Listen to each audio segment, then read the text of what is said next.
भारत में G20 का इजलास हुआ है। भारत और मशरिक़ वस्ता और यूरोप को मिलाने के लिए एक कॉरिडोर बनाया जा रहा है। अब भारत के लिए तो ये यकीनन कामयाबी है। उसका पाकिस्तान से क्या ताल्लुक है और जो इनिशिएटिव है BRI का क्या उसके मुकाबले में लॉन्च किया गया है। लेकिन पाकिस्तान ने आज तक इंडिया को ये अलाउ नहीं किया कि वो इस रास्ते से रूट से तिजारत करे। ये असल में मोहम्मद बिन सलमान का प्रोजेक्ट है। आइंदा मिडल ईस्ट यूरोप को क्रॉस कर जाएगा। ये दोनों रूट अलग अलग हैं और दोनों पैरेलल बड़े आराम से चल सकते हैं। अस्सलाम वालेकुम जी, हंसला माद। आज वीडियो में बात करेंगे भारत में होने वाले G20 समिट की और उस G20 समिट से आने वाली बड़ी बड़ी खबरों की, जिनमें से सबसे अहम खबर कि भारत और मशरिक़ वस्ता और यूरोप को मिलाने के लिए एक कॉरिडोर बनाया जा रहा है। ये कॉरिडोर क्या है, इसके हवाले से मैं डिटेल आपको आगाह करता हूँ।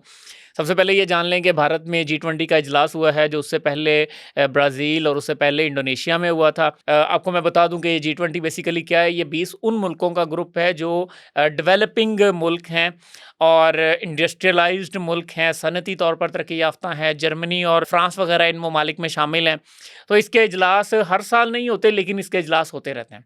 अच्छा, अब इसमें जो अहम चीज़ है जानने की वो ये है कि ये जो नया रूट आया है, जो बड़ी खबर आई है वहाँ पे, उसका पाकिस्तान से क्या ताल्लुक है और क्या ये रूट चाइना का, जो हमारे यहाँ उसको CPEC कहते हैं, लेकिन अगर बड़ी बात की जाए तो वो BRI कहलाता है।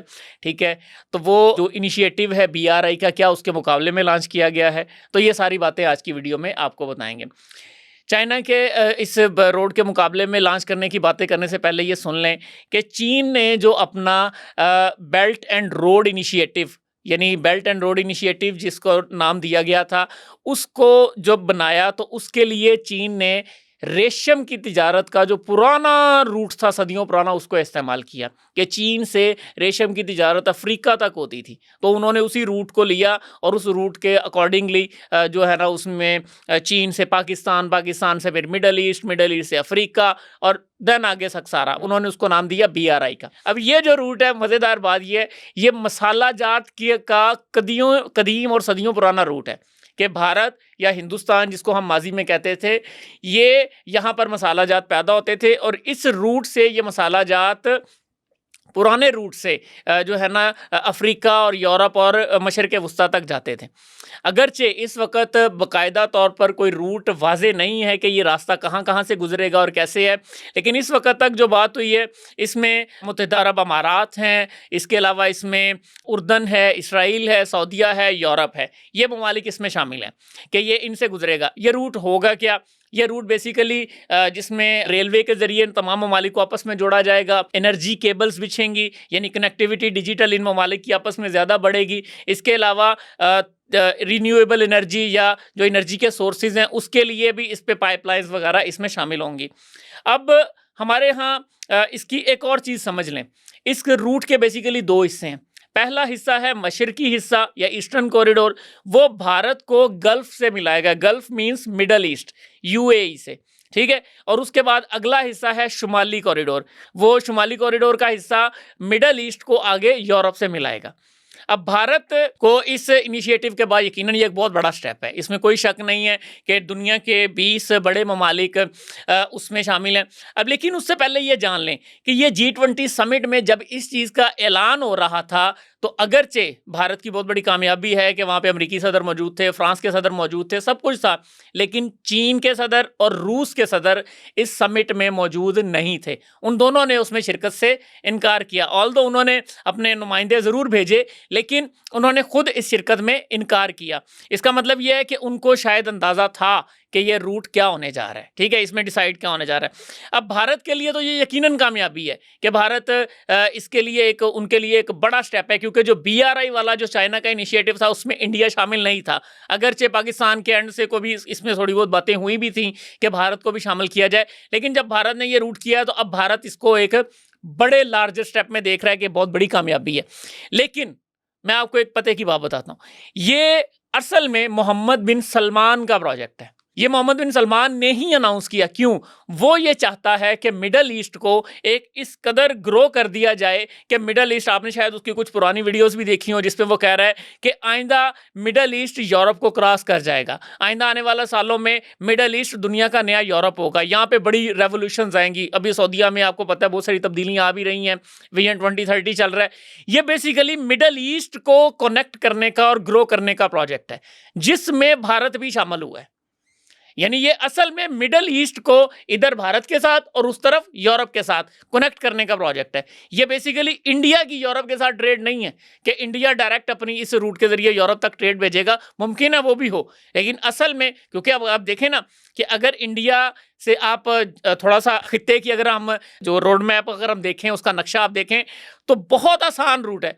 भारत, पाकिस्तान, ईरान, तुर्की, यूरोप, यानी सिंपल रूट है। लेकिन पाकिस्तान ने आज तक इंडिया को ये अलाउ नहीं किया कि वो इस तरह इस रास्ते से रूट से तिजारत करे।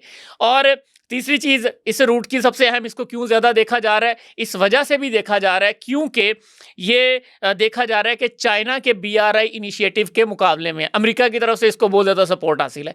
क्यों? अमेरिका ये चाहता है कि चीन जो मुआशी तौर पर बहुत मजबूत होता जा रहा है, इंफ्रास्ट्रक्चर उसका फैलता जा रहा है, उसको कहीं से काउंटर किया जाए।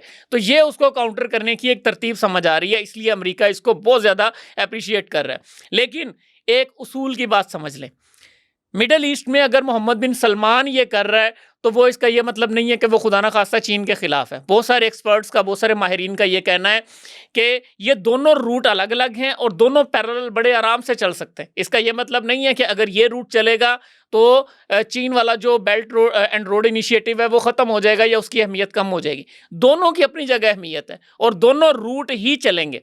अलबत्ता जो इसमें चैलेंजेस हैं वो असल में भारत के लिए हैं। क्यों? भारत को कनेक्टिविटी के लिए सिर्फ एक रास्ता मुयस्सर है और वो है समंदर का रास्ता, बहरी रास्ता। यानी मिडल ईस्ट तो सारे का सारा कनेक्ट होगा थ्रू ट्रेन्स के ज़रिए, थ्रू लेन्स के ज़रिए, पाइपलाइंस के ज़रिए। बट मिडल ईस्ट को इंडिया से कनेक्ट करने के लिए पोर्ट है और वो पोर्ट के ज़रिए कनेक्ट होंगे दोनों। यानी मैं अगर ये प्रिडिक्ट करूं तो मेरा ख्याल है मिडल ईस्ट तो शायद बहुत ज़्यादा फ़ायदा उठाएगा। अब ये भारत की कैपेसिटी है कि वो इससे कितना फ़ायदा उठाता है, क्योंकि उसको डायरेक्ट लैंड कनेक्टिविटी शायद उस अंदाज में इसमें नहीं मिल पा रही है। ठीक है, अच्छा, अब इसमें वीडियो को मैं ज़्यादा लंबी हो रही है, मुख्तसर करता हूँ। अगली और आखिरी बात, पाकिस्तान के लिए क्या है? क्या ये पाकिस्तान के लिए ख़त्म करने वाली चीज़ है? क्या पाकिस्तान के लिए ये बहुत ख़तरनाक है? क्या पाकिस्तान इससे डर जाएगा? पाकिस्तान के लिए ऐसा नहीं है। ठीक है, इस वक्त हमारे मुल्क में हालात बड़े अजीब से हैं, बहुत बुरे हालात चल रहे हैं, इस्तेहकाम वाली चीज़ें जो है ना वो बड़ी कम है, लेकिन उसके बावजूद there is always a silver lining. Pakistan के पास मौका है। देखें, पाकिस्तान में चीन का CPEC चल रहा है, हमें सबको पता है चल रहा है, लेकिन पाकिस्तान इस रूट में भी हिस्सा ले सकता है। पाकिस्तान जो है वो कन्विंस कर सकता है सऊदीया को, MBS को, कि पाकिस्तान इस रूट में भी हिस्सादार बने। लेकिन ये कब होगा? जब इस मुल्क में स्टेबल गवर्नमेंट होगी, जब इस मुल्क के पॉलिटिकल इंस्टेबिलिटी ख़त्म होकर यहाँ पर ऐसे लोग होंगे जो मोहम्मद बिन सलमान को कन्विंस कर लें कि हम भी इस प्रोजेक्ट का हिस्सा बनते हैं। और ये कोई मुश्किल नहीं है कि हम बेयक वक़्त चीन के BRI इनिशिएटिव का भी हिस्सा हों और इसके साथ साथ ये जो नया कॉरिडोर है इसका भी हिस्सा हों। ये दोनों में हम बेयक वक़्त हिस्सा ले सकते हैं, लेकिन उसके लिए हमारी गवर्नमेंट्स की कंपेटिटिव जो अप्रोच है और उसके लिए जो हमारा फॉरेन ऑफिस है उसको कोई सीरियस एफर्ट की ज़रूरत है। सिर्फ पॉइंट स्कोरिंग की नहीं बल्कि सीरियस एफर्ट की ज़रूरत है। तो ये एक मैं तो कहूँगा बड़ा शानदार इनिशिएटिव है कि मिडल ईस्ट इसमें ग्रो होगा। यकीनन मिडल ईस्ट में बहुत ज़्यादा चीज़ें आगे बढ़ेंगी और मिडल ईस्ट के साथ इसमें यकीनन हमारा खित्ता भी, अगर हम भी इसमें शामिल होते हैं तो हमारे लिए भी एक बड़ा मौका है। भारत के लिए बेस्ट ऑफ लक, लेकिन ये हरगिज़ पाकिस्तान की नाकामी नहीं है। अलबत्ता हाँ, एक वीडियो इस बात पर ख़त्म करूँगा कि पाकिस्तानियों को ये ज़रूर सोचना चाहिए कि किसी हद तक हमारी ये सफारती कामयाबी ज़रूर है कि चीन और रूस दोनों भारत के उसमें शामिल नहीं हुए, लेकिन अभी तक बहरहाल भारत ने अमेरिका, रूस और चीन सबको राज़ी रखा हुआ है। तो ये हमें सीखना चाहिए कि मौजूदा दौर में दोस्त और दुश्मन नहीं होते, मफादात होते हैं। पाकिस्तान का मफाद है तो पाकिस्तान भी इन सब मुल्कों के साथ बराबर पे चल सकता है। अभी आज की वीडियो में मैंने, मेरा ख्याल है, काफ़ी ज़्यादा फैला दी हैं चीज़ें, लेकिन होप सो मैं किसी हद तक अपनी बात जो है वो कन्वे कर पाया हूँ। तो इसी पर मुझे इजाज़त दीजिए। अस्सलाम वालेकुम।